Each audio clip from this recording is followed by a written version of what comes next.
Bismillahirrahmanirrahim. Assalamualaikum warahmatullahi wabarakatuh.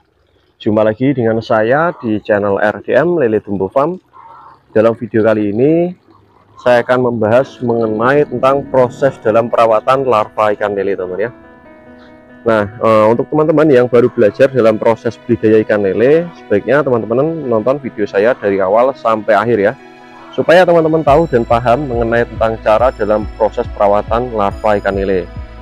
Nah, untuk teman-teman, ketika teman-teman sudah melakukan proses pemijahan dalam budidaya pembenihan ikan lele, tentunya teman-teman pasti menunggu proses yang namanya penetasan dan perawatan larva lele. Nah, bagaimana sih cara merawat larva ikan lele supaya larva kita itu tidak pada mati ataupun pada ngampas ya istilahnya.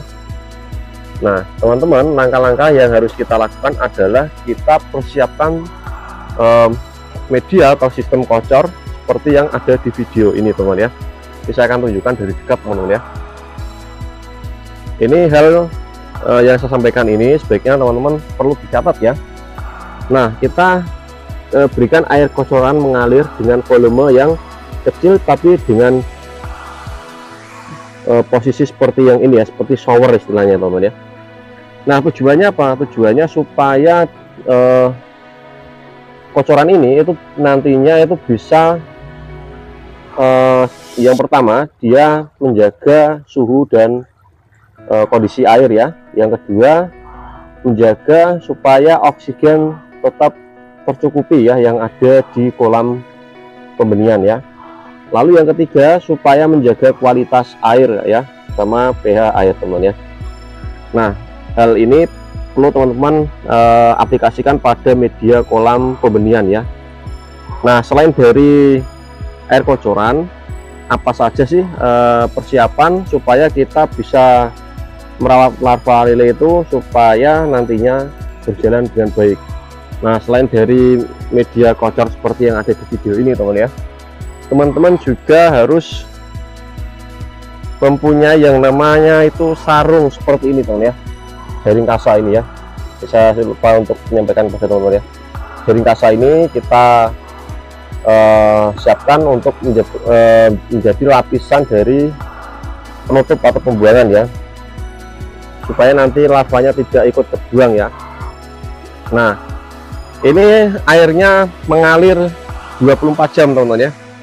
Ini dibuang ya, airnya dibuang, tidak diambil lagi, bukan ya.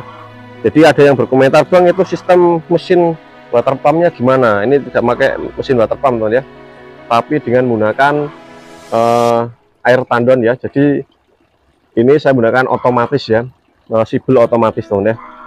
Jadi kalau habis itu otomatis ngisi lagi. Nah, untuk teman-teman, ketika larva ikan lele ya, biasanya larva ikan lele kalau di usia 1 sampai 2 hari dia itu belum makan ya, seperti di video ini. Dia biasanya masih berada di dasar ya, berada di dasar seperti video ini. Nah, sebagian kalau sudah mulai berenang seperti ini, nanti kalau sudah berenang semua ya, yang ada di bawah sana itu berenang semua, nanti barulah kita bisa memberikan pakan ya.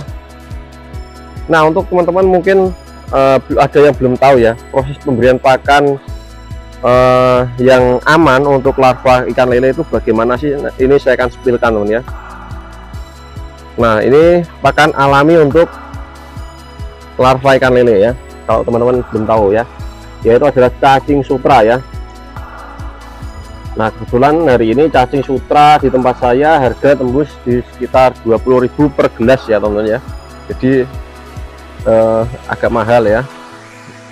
Nah, cara pengaplikasian dalam pemberian pakan untuk larva ikan lele, teman-teman cukup siapkan mangkok sama gunting ya, mangkok sama gunting. Lalu kita gunting-gunting kita gunting-gunting cacing sutranya, teman ya, gunting-gunting sampai dia halus ya. Walaupun dia cacing sutra itu sudah kecil, tapi kita harus gunting-gunting ya, kita cacah sampai dia halus. Mungkin teman-teman ada yang memberi saran, kenapa nggak di blender aja, Bang, atau nggak di chopper ya. Kalau di blender nanti dia akan menjadi air ya, atau bubur ya, jadi dia nggak bisa dimakan sama larva ya. Kalau kita gunting, teksturnya dia tetap halus, tapi dia lebih lembut lagi tuh ya, atau lebih potongannya lebih kecil-kecil. Sehingga tujuannya apa dipotong-potong? Nantinya ketika teman-teman memberikan pakan pada larva ikan lele, pertumbuhan larvanya dia akan lebih seragam ya, atau lebih racak ya. Berbeda jika teman-teman memberikan secara langsung.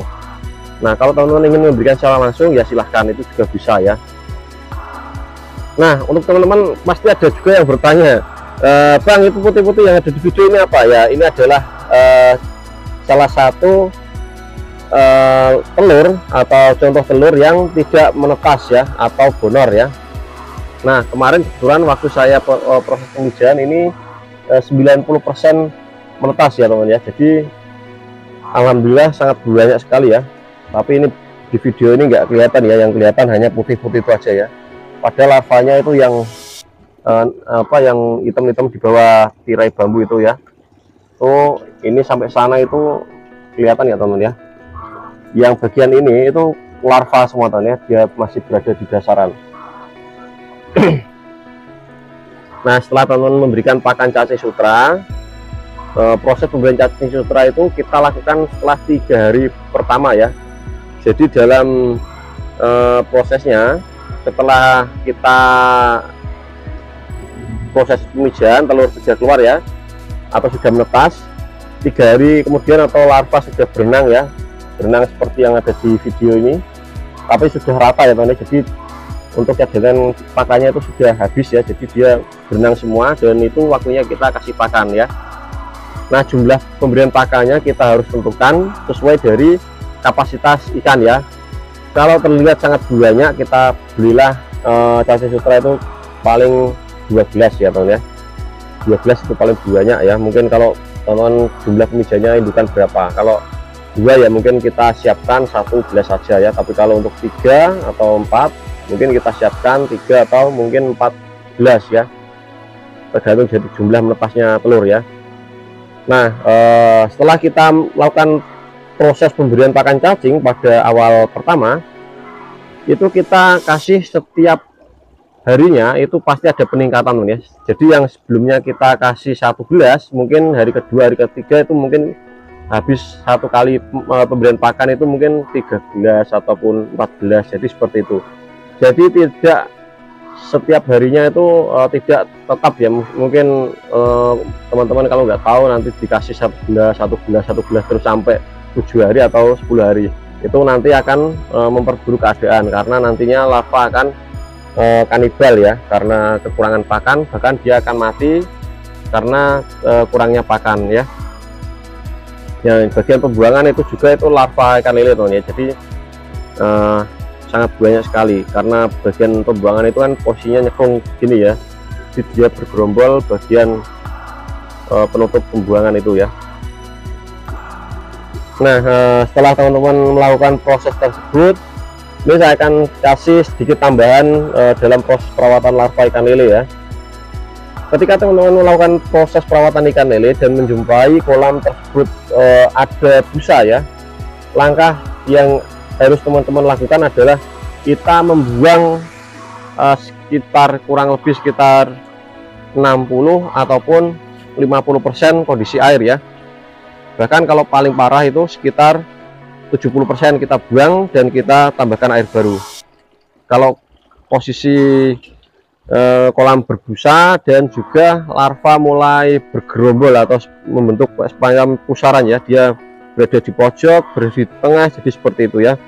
Jadi teman-teman harus membuang air, kita buang jas, lalu kita isi di sana air baru dengan aliran mengalir yang sedang, tidak terlalu arus ya. Jadi mengalir tapi tidak arus ya.